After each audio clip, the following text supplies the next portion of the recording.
Let's go back to this iconic warning from President Dwight D. Eisenhower. Progress toward these noble goals is persistently threatened by the conflict now engulfing the world.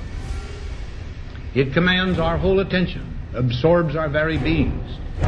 We face a hostile ideology, global in scope, atheistic in character, ruthless in purpose, and insidious in method.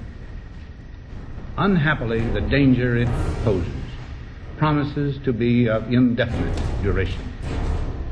The need to maintain balance in and among national programs. Balance between the private and the public economy. Balance between the cost and hoped-for advantages. Balance between the clearly necessary and the comfortably desirable. We have been compelled to create a permanent armaments industry of vast proportions.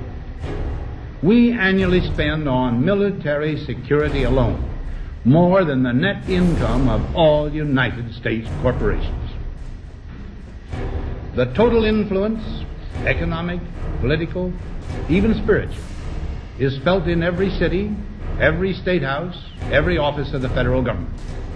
Yet we must not fail to comprehend its grave implications. Our toil, resources, and livelihood are all involved. So is the very structure of our society.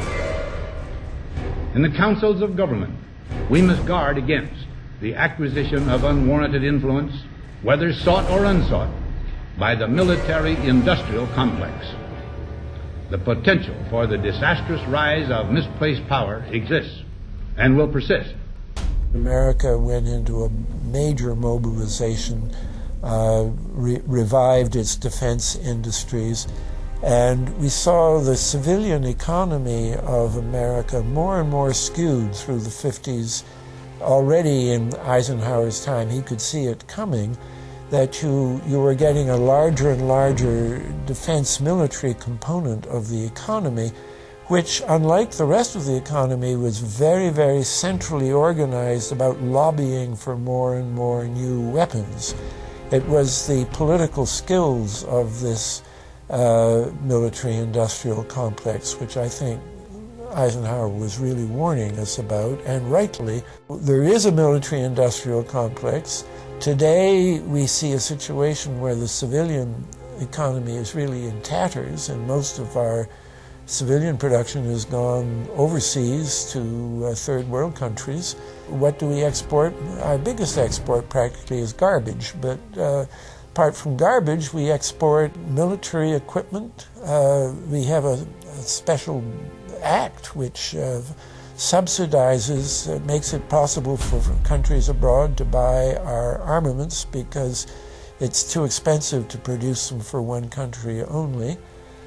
So we have become a very efficient military-industrial complex, but the civilian economy is only a ghost of what it used to be, and this has terrible consequences for democracy because it means that the power of this lobby is now sort of dominating what goes on in Washington.